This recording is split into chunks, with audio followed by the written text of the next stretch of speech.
इस वक्त हमारे साथ स्टूडियो में मौजूद हैं, न्यूज़ रूम में मौजूद हैं डॉक्टर अंशुमन, जो कि सीनियर कैंसर सर्जन हैं, बहुत ही सीनियर डॉक्टर हैं, हर विषय पर बारीक नज़र रखते हैं, मजबूत पकड़ रखते हैं। तो आज मस्सों पर चर्चा करेंगे कि मस्से कितने तरह के होते हैं, मस्सों से कितने हमें डरने की ज़रूरत है, क्या हर मस्सा कैंसरस होता है या नहीं होता है, तमाम बातचीत होगी। स्वागत है आपका सर स्टूडियो में। मस्से को लेकर अमूमन लोग खासकर भारत में परेशान नहीं होते, लेकिन क्या मस्सा मतलब परेशानी का संकेत है कि चिंतित होने की ज़रूरत है? इसको वैज्ञानिक दृष्टिकोण से डिकोड करने की ज़रूरत है। हर मस्सा परेशानी की वजह नहीं हो सकती है, लेकिन ये भी नहीं कहा सकता मस्सा परेशानी की वजह नहीं हो सकती है। हो सकता है मस्सा जिसमें आगे चल के कैंसर बने, या हो सकता है अभी कैंसर हो। इसलिए इसको बहुत ही बारीकी से देखने की ज़रूरत है, और ख़ास करके 3 दृष्टिकोण उस पर चाहिए। मस्सा कब से है, क्या हाल फिलहाल में इसमें रंग में, इसके साइज में, उभार में कोई बदलाव तो नहीं हुआ, और इस पर कोई और तकलीफ तो नहीं है, वो उसकी चर्चा हम करें। बीमारी के नज़रिए से मस्से कितने प्रकार के होते हैं? इसको हम ऐसे बांट लें कि मस्सा क्या पैदाइशी है, बच्चा जब पैदा हुआ तो जिसको तिल, मस्सा या लहसन कहते हैं, ये है शरीर पे, इसको हम कहते हैं कंजेंटल। अब ये कंजेंटल मोल हो सकता है, MOLE मोल, तिल, या कंजेंटल नीवस हो सकता है। कोई भी पिगमेंटेड स्ट्रक्चर, मतलब उसका कलर भूरा हो, काला हो, सफ़ेद भी हो सकता है, इस तरह का कुछ हो। उस पे बाल हो सकते हैं, बाल नहीं भी हो सकते हैं, एक ये। दूसरा, आप देखते होंगे कि कुछ खास करके जो लोग मोटे हो जाते हैं, डायबिटीज है, और कॉमन सैलून में जाते हैं हेयर कटिंग या शेविंग कराने, उनके गर्दन पे बहुत छोटे छोटे मस्से निकले होते हैं। दूसरा ये ग्रुप हो सकता है जिसको अक्वायर्ड हम कह सकते हैं, जिसको वॉट कहते हैं, ये एक वायरस के इन्फेक्शन से होता है, इसकी डिटेल चर्चा करते हैं। और तीसरा हो सकता है स्किन कैंसर। अब ये तीनों सेगमेंट को अलग अलग अगर हम समझें तो बेहतर होगा।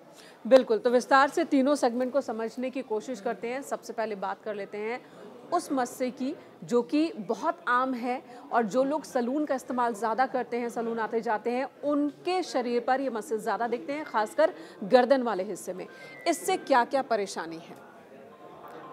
बिल्कुल, इसको ऐसे समझें कि अभी तक आप बिल्कुल नॉर्मल थे, कुछ सालों में आपने देखा कि छोटे छोटे मस्से निकलने लगे, जिनके साइज में बढ़ोतरी हो रही है और नंबर्स, इनकी संख्या भी बढ़ रही है।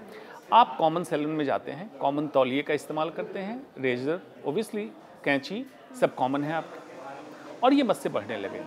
साथ में आपका मोटापा भी बढ़ने लगा, स्पेशली विसरल फैट, मतलब पेट का मोटापा बढ़ने लगा, चर्बी बढ़ गई, और गर्दन के पीछे एक काली पट्टी बनने लगी। अब ये क्या संकेत दे रहा है? गर्दन के पीछे काली पट्टी किस गर्दन चीज का संकेत है? अब ये संकेत है मेटाबॉलिक सिंड्रोम, एक ग्रुप है, मतलब ये कह रहा है कि आप मेटाबॉलिज्म के हिसाब से आप बीमार हो चुके हैं। अब इसका क्या मतलब? स्वस्थ दिख रहे हैं लेकिन बीमार। बिल्कुल। अब इसका क्या मतलब हुआ? ह्यूमन पैपिलोमा वायरस है, एक वायरस है जो आता है, आप कॉमन सैलून में जाते हैं, आपके स्किन के टच में आता है। 100 में से 60 व्यक्ति अपने इम्यून सिस्टम के डिफेंस के कारण उसको निकाल देता है, वॉश आउट करता है, उसको जमा नहीं होने देता है। 40 ऐसे व्यक्ति जो मेटाबॉलिक सिंड्रोम के शिकार हैं। कैसे समझेंगे मेटाबॉलिक सिंड्रोम? अभी बताता हूँ। उनमें ये वायरस पनपने लगता है, और 2 से 5 साल बाद ये मस्से का रूप ले लेता है, बढ़ने लगता है। ह्यूमन पैपिलोमा वायरस एक ग्रुप ऑफ वायरस है जिसका 16 और 18 स्ट्रेन सर्वाइकल कैंसर, मतलब बच्चेदानी के मुंह के कैंसर का कारक है। उसी का दूसरा स्ट्रेन 6 और 8 HPV 6 और 8 गर्दन पे हुए मस्से के लिए कारक है। अब इसको कैसे समझेंगे मेटाबॉलिक सिंड्रोम? किनमें 40 ऐसे लोग हैं 100 में से पेट पे मोटापा ज़्यादा हो, प्री डायबिटिक या डायबिटिक हो गए हों, BP की समस्या रहने लगी हो, गर्दन के पीछे जो पट्टी आती है एक्यांथोसिस निग्रिकेंस बोलते हैं, मतलब ये काली पट्टी आपके शरीर की एक तरह से पहचान बता रहा है कि आप मेटाबॉलिकली बीमार हो चुके हैं। देखिए, अमूमन ये माना जाता है कि जब मस्से बढ़ने लगते हैं बहुत तेज़ी से पीठ पर या गर्दन पर, तो माना यह जाता है कि उम्र बढ़ रही है, और बढ़ती उम्र के साथ तो मस्से आ ही जाते हैं। लेकिन इसकी वजह उम्र से कहीं ज़्यादा आपके शरीर का स्वस्थ होना और ना होना है। बिल्कुल, इम्यून होना या ना होना है। इसमें 2 चीज़ें आई। ह्यूमन पैपिलोमा वायरस 6-8 आया, लेकिन आपका बॉडी का डिफेंस सिस्टम इतना अच्छा नहीं था, उससे फाइट नहीं कर पाया और ये वायरस जमा हो गया, मस्सा बना दिया। मतलब ये दोनों बातें हुई कि आप कॉमन सैलून में भी जा रहे हैं, कॉमन इस्तेमाल भी करें और इम्यूनिटी भी अच्छी नहीं है। क्या इससे बचा जा सकता है? बिल्कुल संभव है। पहला, मेटाबॉलिक सिंड्रोम पे दूसरी बात करेंगे। पहला कि आप कॉमन सैलून में जाना छोड़ दें, कुछ एम्प्लॉयमेंट भी जनरेट होगा। आप एक बार्बर तय करें, घर पे अपना सेपरेट टॉवल, सेपरेट स्तूरा जिसको रेजर कहते हैं, सेपरेट कैंची रखें। हफ्ते में 10 दिन में जितने में बुलाते हैं करें। शेविंग का सामान अपना रखें, डेली शेविंग खुद करें अगर शेविंग करते हैं तो। एक तो ये परहेज जरूरी है क्योंकि कॉमन प्लेस पे जाएंगे एचपीवी अटैक करेगा। महिलाओं के लिए भी है जो ब्यूटी पार्लर Exactly. करती हैं, तो वहाँ पर भी कॉमन चीज़ों का इस्तेमाल होता है। एग्जैक्टली महिलाओं के लिए भी यही है। खास करके महिलाएं जब पेट और कमर से मोटी होने लगे तो मतलब मेटाबॉलिक सिंड्रोम की समस्या उनकी चालू हो गई है, उनको भी बचना पड़ेगा। जो स्वस्थ महिलाएं हैं वो तो निपट लेंगी, निकल जाएंगी इससे, लेकिन उनको बचना पड़ेगा। और स्वस्थ महिलाओं को भी बचना ही चाहिए HPV 6-8 से। ब्यूटी पार्लर में जब जाते हैं कोशिश करें कि डिस्पोजेबल का इस्तेमाल करें, जो पैडिंग या ब्रशिंग इस तरह की चीज़ें होती है उसको अगर क्लीन करें या अपना लेके जाएं तो बेहतर है, ये ज़रूरी है। और दूसरी बात अब आती है कि HPV किस पे अटैक किया? Metabolic syndrome. मेटाबॉलिक सिंड्रोम से मतलब है कि आप अस्वस्थ हैं। बेशक भी आपका ब्लड पैरामीटर, आप ब्लड टेस्ट कराएं, नॉर्मल आ जाए, लेकिन ये संकेत दे चुका है कि आपको आने वाले समय में डायबिटीज़, हाइपरटेंशन, महिलाएं हैं तो पॉलीसिस्टिक ओवेरियन डिजीज, डिमेंशिया मतलब भुलक्कड़पन का होना और आगे चल के कैंसर की समस्या हो सकती है। ये इतना बड़ा संकेत है तो सचेत होने की ज़रूरत है, अपने आप को स्वस्थ करने की जरूरत, इसी लेवल पर सचेत होने की ज़रूरत है। अब मेरा अगला सवाल, इससे पहले कि हम कैंसरस वाले मस्से की बात करें, अगला सवाल है कि जब छोटे छोटे मस्से ही शरीर पर बहुत ज़्यादा होने लगे तब उससे छुटकारा पाना ज़रूरी है। कैसे छुटकारा पाएं? बिल्कुल, अगर आपने अपने सिस्टम को दुरुस्त किया तो सबसे पहले तो ये इम्यून सिस्टम जैसे आपका दुरुस्त होगा, इसको मस्से को वॉश आउट कर देगा, निकालना चालू कर देगा खुद से। तो ये देखिए कितना बड़ा संकेत हुआ कि आप बिना किसी ब्लड टेस्ट के जान रहे हैं कि मस्से खत्म हो रहे हैं, मतलब मैं इम्यूनिटी से स्ट्रांग होने लगा। एक दूसरा, बहुत ज़्यादा मस्से हैं तो उसका फिर सर्जिकल ट्रीटमेंट है, सर्जिकली रिमूव होता है, लेजर से होता है, इलेक्ट्रोकॉटरी से होता है, और कुछ लोकल एप्लीकेशन के सैलिसिलिक एसिड इस तरह की चीज़ें आती हैं जो डर्मेटोलॉजिस्ट इस्तेमाल करते हैं, जिससे मस्से को ख़त्म किया बहुत ज़्यादा संख्या में है और जल्दी आप निकालना चाह रहे हैं। अगर लेजर ट्रीटमेंट लेते हैं मस्सों के लिए तो क्या निशान रहने का डर होता है? बिल्कुल नहीं, मस्से खत्म हो जाते हैं, निशान नहीं आता है। और कहते हैं कि होम्योपैथिक मेडिसिन मस्सों को लेकर ज़्यादा कारगर है, क्या ऐसा है? बिल्कुल, मैंने सुना भी है और इनफैक्ट कुछ केसेस देखे हैं। एक मेडिसिन होम्योपैथ में, मैं होम्योपैथ का डॉक्टर नहीं हूँ, लेकिन क्योंकि जानकारी मिली थी इसलिए मैं बता दे रहा हूँ, थूजा करके होम्योपैथ के डॉक्टर इस्तेमाल करते हैं, मस्से में कारगर है, ये मैंने देखा है। मैकेनिज्म क्या है मुझे जानकारी नहीं क्योंकि मैं होम्योपैथ का डॉक्टर नहीं हूँ। क्या इस बात पर भी निर्भर करता है कि मस्सा कितना पुराना है उसको हटाते वक्त? बिल्कुल, मस्सा जितना पुराना होगा तो उसके अंदर ब्लड सप्लाई, मतलब उसमें खून की नलियाँ, खून का प्रवाह ज़्यादा होगा और उसको हटाना उतना डिफिकल्ट होगा। इसलिए अगर मस्से से आपको दिक्कत है तो जितनी जल्दी हटवा लो उतना बढ़िया, जितना मस्सा मैच्योर होगा हटाना उतना कठिन होगा। ये मैं एक्वायर्ड मस्से की, सैलून से आए हुए मस्से की बात कर रहा हूँ। जितना पुराना होगा उतना स्ट्रांग होगा। चलिए अब अगले लेवल पे जाते हैं, यानी कि उन मस्सों की बात कर लेते हैं जिनमें कैंसरस होने की आशंका है। कैसे पता चलेगा कि ये मस्सा कैंसर का खतरा लेकर आया है? अब मैं समझा तेरे रुखसार पे तिल का मतलब, रुखसार मतलब गाल, तिल। अब मैं समझा तेरे रुखसार पे तिल का मतलब, दौलते हुस्न पे दरबान बिठा रखा है। मस्से तिल का ये भी है। तो तिल अगर फ्लैट हो, एक ही कलर में बचपन से मेंटेन्ड हो, उस पर कोई बाल ना हो, हेरी नेवस कहते हैं, बाल ना हो, तो कोई भी चिंता की जरूरत नहीं है, आप एज इट इज छोड़ दीजिए उसको। बहुत सारे बच्चों के चेहरे पर या शरीर के किसी हिस्से पर काला धब्बा दिखता है, उसके ऊपर बाल भी होते हैं, जिसे लेसन कहते हैं लोग आम बोलचाल में। क्या वो मतलब किसी बीमारी का संकेत है? जी। अब क्या क्या आपको देखना है, हेरी नेवस मतलब बाल हो तो जरूर डॉक्टर से दिखाइए। इसमें एक चांस, एक उम्मीद रहती है कि आगे चल के ये कैंसर में तब्दील हो जाए। तो ये पहला कि अगर मस्से पे बाल हो तो आप सचेत होकर किसी भी डॉक्टर को दिखा के एक्चुअली उसकी डायग्नोसिस कराएं कि इसमें कैंसर बनने की संभावना कितनी है।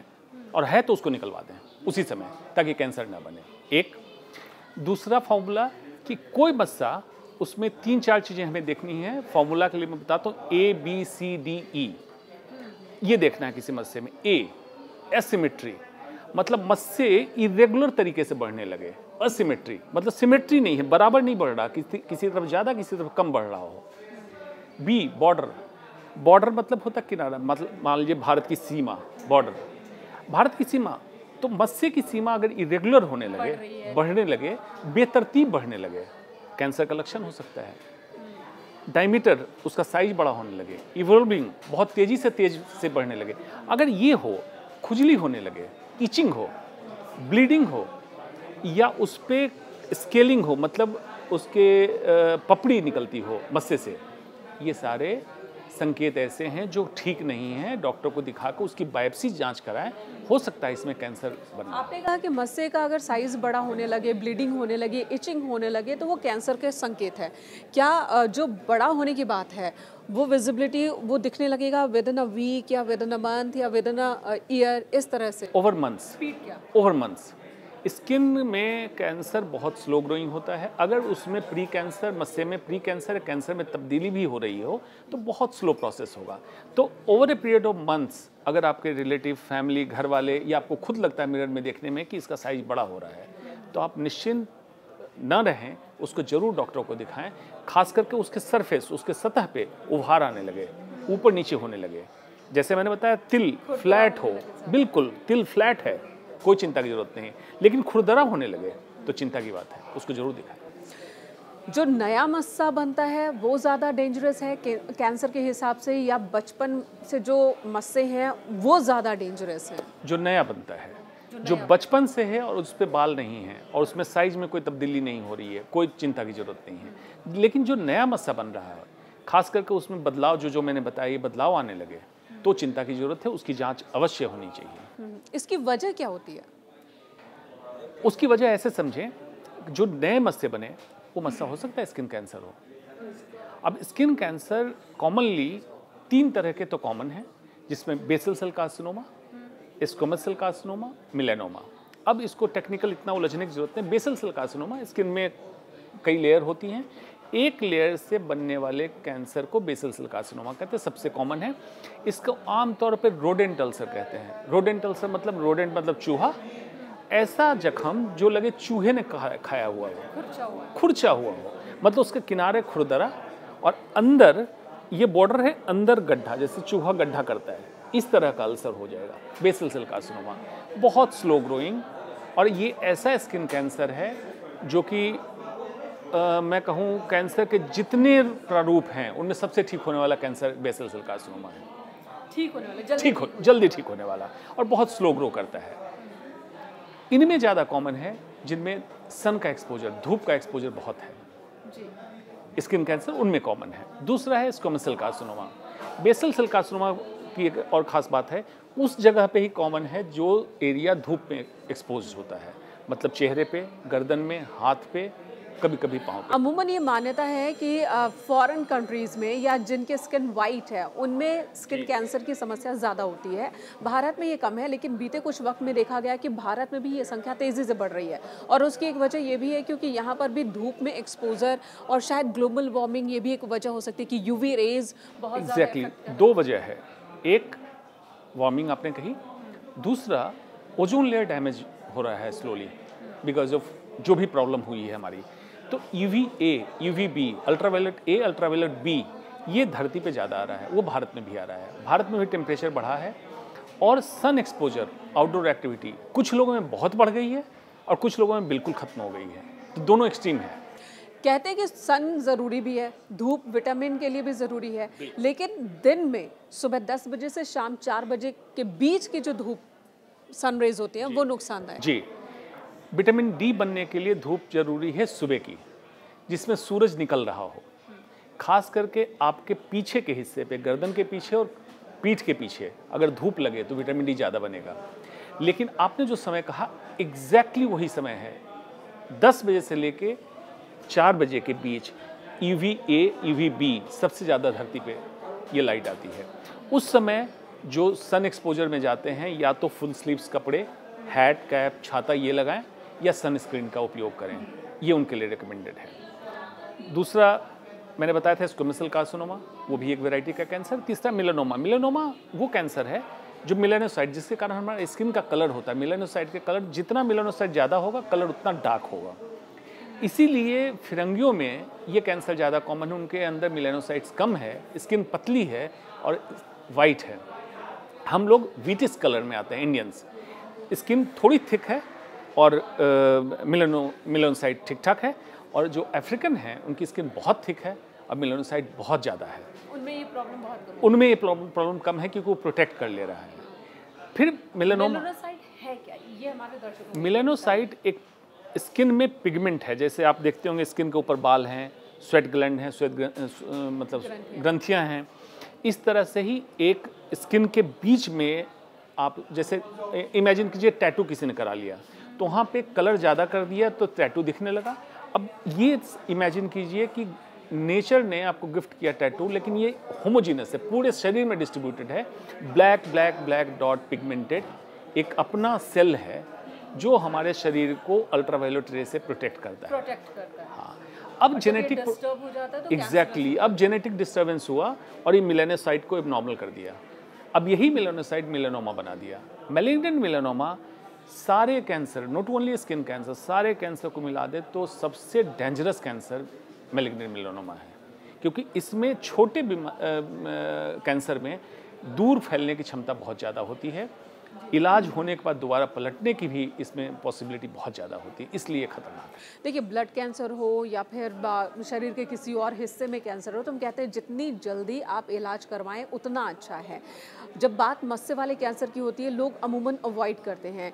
इसके बारे में आप ज़रा बताएं दर्शकों को कि क्या इससे भी मौत होती है, मौत का कितना बड़ा ये मतलब खतरा होता है? जी देखिए, बेसल सेल कार्सिनोमा मैंने बताया, टेक्निकल समझने की ज़रूरत नहीं, बहुत स्लो ग्रोइंग है, इलाज होता है, ठीक हो जाते हैं। स्क्वेमस सेल कार्सिनोमा इलाज होता है, ठीक हो जाते हैं। मैलिग्नेंट मेलानोमा छोटे में भी इग्नोर नहीं करना चाहिए। तो दर्शकों के लिए क्या ज़रूरी है?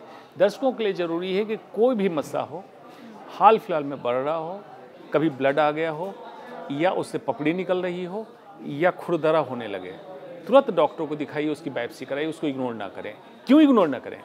मैलिग्नेंट मेलानोमा को जितनी जल्दी हम पकड़े, जितनी जल्दी इलाज करें, उतना चांस इसके क्योर होने का ज़्यादा होगा, तो उसको इग्नोर नहीं करना है। और साथ में squamous cell carcinoma, basal cell carcinoma भी पकड़ में आ जाएगा, उसका भी इलाज हो जाएगा अगर होता है। आपने कई सारे कैंसर की सर्जरी की है, क्या कभी ऐसा कोई आया पेशेंट जिसको मस्सा था, बचपन से था या बहुत पहले से था और उन्हें पता ही नहीं था कि ये कैंसरस है? बिल्कुल बिल्कुल एक आया, जैसे मैंने कहा पैदाइशी मस्सा हेरी नेवस, मतलब इससे बाल थे, लेकिन उसको आमतौर पे हिंदुस्तान में एक चलन है, एक प्रथा है, भगवान ने दिया और बड़ा भाग्यशाली है, इसको तो नहीं हटाना है। लहसन मतलब लक का प्रतीक। तो शायद उनको किसी डॉक्टर ने कहा था कि इसको हटवा दो, बहुत अर्ली एज में, नहीं हटवाए। बाद में उस पर जब ब्लीडिंग होने लगी तब वो मेरे पास आए थे, तब वो कैंसर में तब्दील हो चुका था।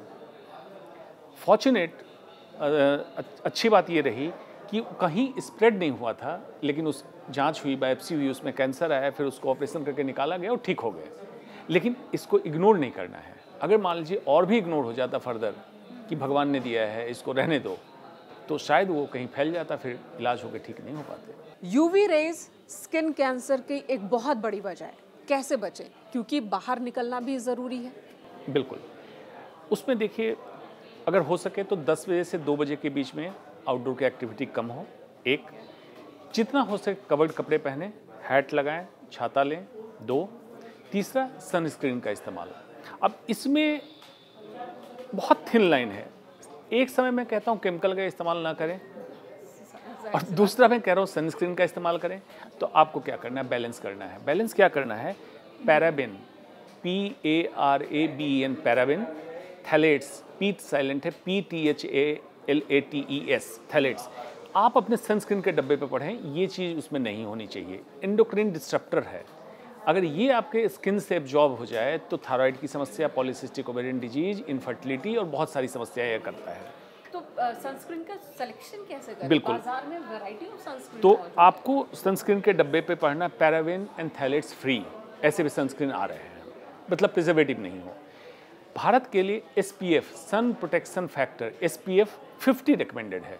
30 से तो ऊपर होना ही होना चाहिए, लेकिन जितना EVA EVB भारत में है उसके हिसाब से SPF 50 का सनस्क्रीन आपको लेना है। 50 से ऊपर हुआ 60-70 भी अब आने लगे हैं। बिल्कुल आने लगे 50 एंड अबव, तो 50 आपके लिए ठीक है भारत के लिए। जो केन्याटा बॉर्डर है जो बिल्कुल इक्वेटर पे है, वहाँ के लिए 60-70 ज़्यादा उपयुक्त है। भारत में 50 काफ़ी है। यहाँ पे एक और क्वेश्चन मैं जोड़ रही हूँ, पता नहीं उसका आंसर आप कैसे देंगे। आजकल भारत में कोरियन प्रोडक्ट बहुत ज़्यादा यूज़ होने लगे हैं, स्पेशली मेकअप के लिए, सनस्क्रीन हो या फिर फाउंडेशन हो, तरह तरह की चीज़ें हो रही हैं। क्या ये भी मैटर करता है कि कहाँ बना है ये सनस्क्रीन? देखिए, मैं साउथ कोरिया गया था, मैंने देखा वहाँ एस्थेटिक और कॉस्मेटिक का क्रेज बहुत ज़्यादा है, महिलाओं में नहीं पुरुषों में भी। हाँ।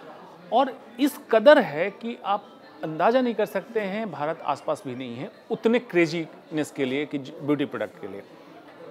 दूसरी चीज़ फिर मैंने पता की क्वालिटी एश्योरेंस है उनके प्रोडक्ट में। मैं कोई उनकी मार्केटिंग नहीं कर रहा हूँ, क्लाइमेट अलग है, यहाँ का क्लाइमेट बिल्कुल।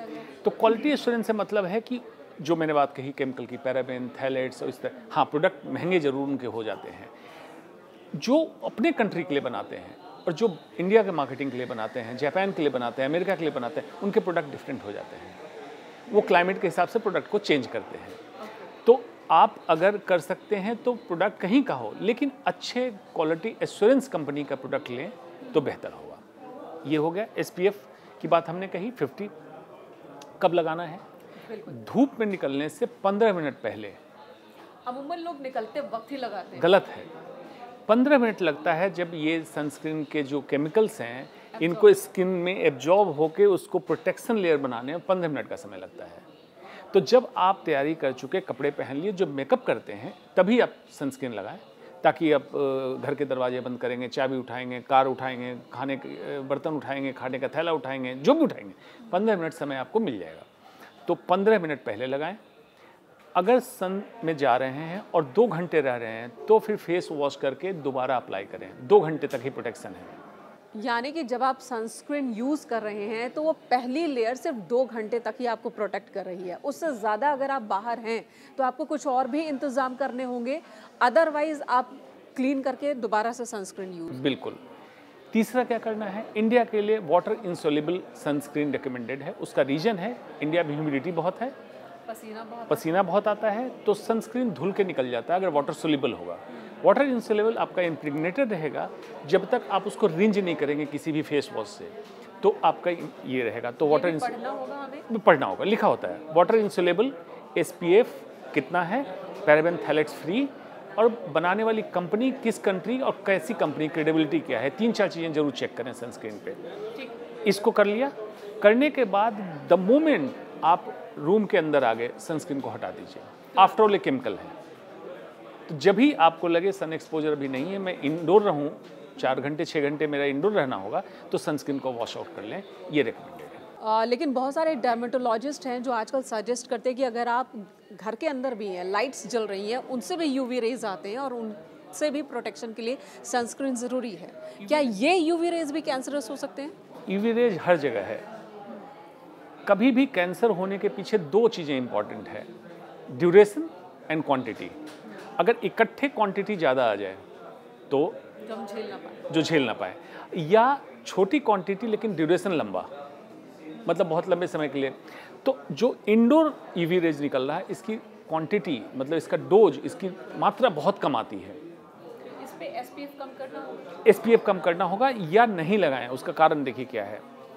डायरेक्टली, जैसे आपका प्रोफेशन है, आपकी जॉब है, डायरेक्टली लाइट के सामने आपको रिकमेंडेड है, लेकिन जो एक घर में आके महिला बैठी हुई है उनके लिए रिकमेंडेड। आप अब घर जाएं जहां इस तरह की लाइट को फेस नहीं करना है, तो आपके लिए रिकमेंडेड नहीं है।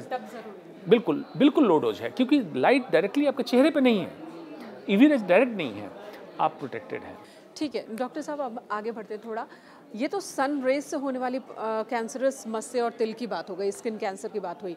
बहुत ऐसी जगहों पर भी मस्से या तिल होते हैं जो कि सन में एक्सपोज नहीं हो रहे हैं, उनमें भी कैंसरस होने का उतना ही डर होता है? बिल्कुल बिल्कुल हो सकता है, जिसमें मेलानोमा एक बहुत ऐसी जगह हो सकता है, क्योंकि जेनेटिक प्रॉब्लम के कारण भी होता है जहाँ सन एक्सपोजर ना हो, एक। दूसरा, कुछ ऐसे वार्ड जो कि कैंसर में तब्दील हो गया, वो एनोजेनाइटल रीजन, मतलब आपके प्राइवेट पार्ट्स और इन जगहों पे हो सकता है जहाँ सन एक्सपोजर नहीं हो, लेकिन उसका कारण अलग होगा, सन कारण नहीं होगा, सूरज की रोशनी नहीं उसका पीछे की वजह है। तो कोई भी एबनॉर्मल फाइंडिंग आपके त्वचा पे हो, उसको दिखाना है। दर्शकों से मैं यही कहना चाहूँगा, उसको इग्नोर ना करें, डर्मेटोलॉजिस्ट से, कैंसर स्पेशलिस्ट से, फिजिशियन से, किसी को दिखाएं ताकि वो पकड़े कि है क्या ये। जी, अब अगला सवाल कि इसका इलाज किस तरह से होता है, कितने चरणों में होता है, कितना सस्ता या कितना महंगा है, तमाम। स्किन कैंसर का, जी ठीक। मस्से वाला कैंसर, खास मस्से वाला कैंसर मतलब स्किन कैंसर, बॉड को हटा दीजिए, कंजेंटल निवल्स को हटा दीजिए। अब मस्से वाले कैंसर का इलाज मतलब बेसल सेल कार्सिनोमा क्यूरेबल है, सर्जरी उसका ट्रीटमेंट है, सर्जरी होके क्योर हो जाता है, आगे किसी ट्रीटमेंट की ज़रूरत नहीं होती है, बशर्ते अर्ली स्टेज में पकड़ में आ जाए। अर्ली स्टेज से मतलब वहीं पे हो, कहीं फैली नहीं हो बीमारी।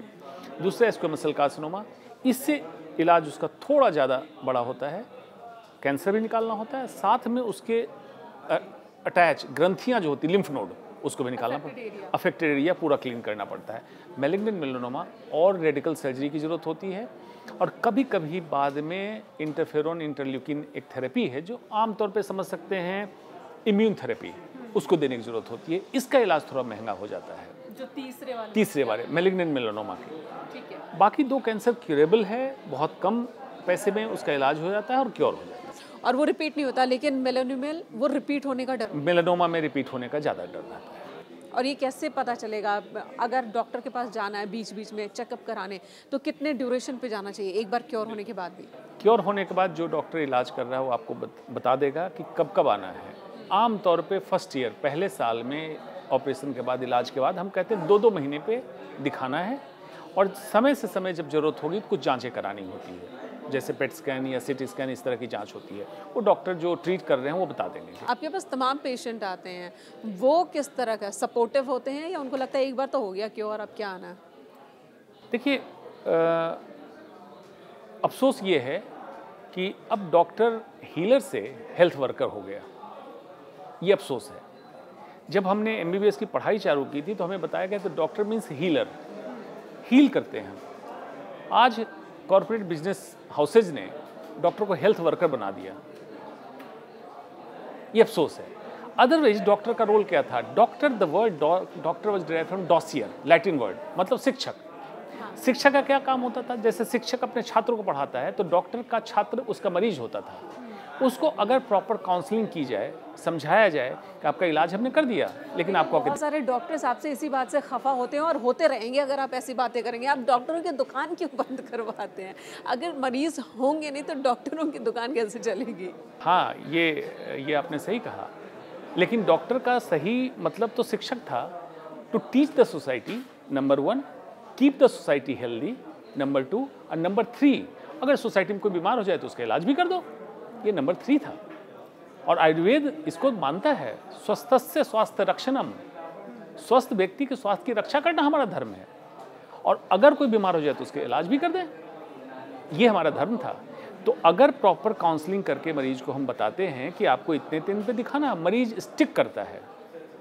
कुछ रेयर हैं, मैं कहूँगा 2%, 100 में 2, जो नॉन कंप्लायंट हम कहते हैं। नॉन कंप्लायंट मतलब डॉक्टर के इंस्ट्रक्शन के बाद भी नहीं आया, और आने के बाद जब आएगा 6 महीने 1 साल बाद तो एक्सक्यूज़ देगा कि डॉक्टर साहब वो कोविड आ गया था। मैं कहता तो कोविड तो 2020 में आया था, आप 2024 में आ रहे हैं, आपका इलाज 2018 में हुआ था, 6 साल से कोविड है, ये एक्सक्यूज़ है। उनको ये फील हो गया कि कैंसर हो गया, इलाज हो गया, अब तो मैं ठीक हो गया, अब जाने की ज़रूरत क्या है? नहीं, जाना है। 5 साल का फॉलोअप कैंसर में ज़रूरी है, उसको कराना है, ये बहुत ज़रूरी है।